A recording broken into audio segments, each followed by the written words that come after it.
A closer look suggests that there is no shortage of reasons to be skeptical. Last week, Myanmar and Bangladesh said they had reached a deal for the repatriation of about 600,000 Rohingya refugees.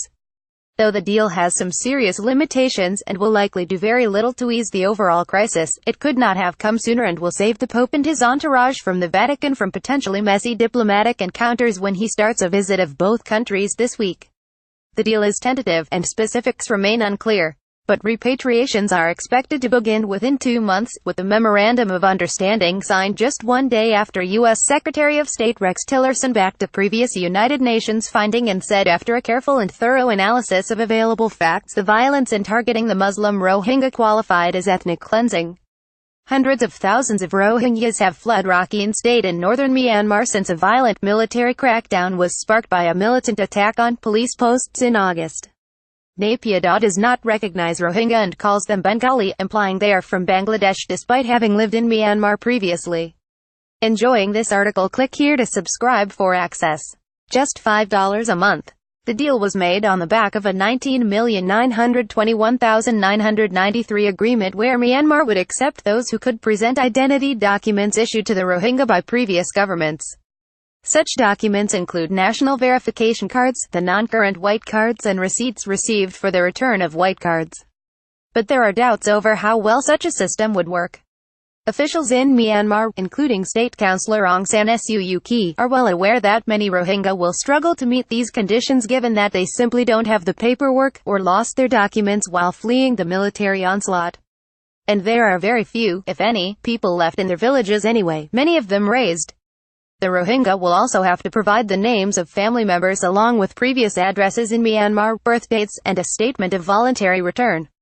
There are also concerns the military will prove more of a hindrance than a help if and when the Rohingya return to Rakhine.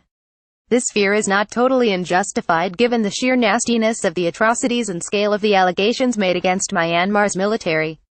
Amnesty International has said crimes against humanity occurred amid the latest crackdown including murder, rape, torture and forcible displacement, adding that discrimination against the Rohingya amounted to dehumanizing apartheid. The Myanmar military denies the allegations.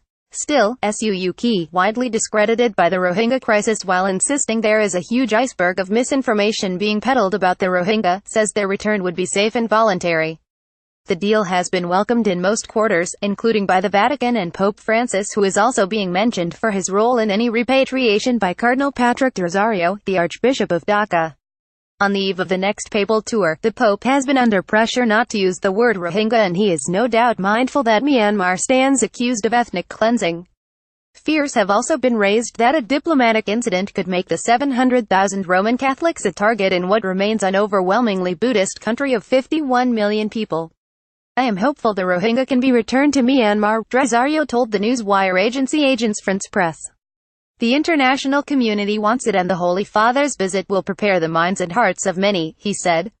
But not everyone is pleased with the MO, including Amnesty. While precise details of this deal have not yet been revealed, talk of returns is clearly premature at a time when Rohingya refugees continue to trickle into Bangladesh on an almost daily basis as they flee ethnic cleansing in Myanmar. Charmaine Mohammed, Director for Refugee and Migrant Rights at Amnesty, said. Luke Hunt can be followed on Twitter at Luke Anthony Hunt.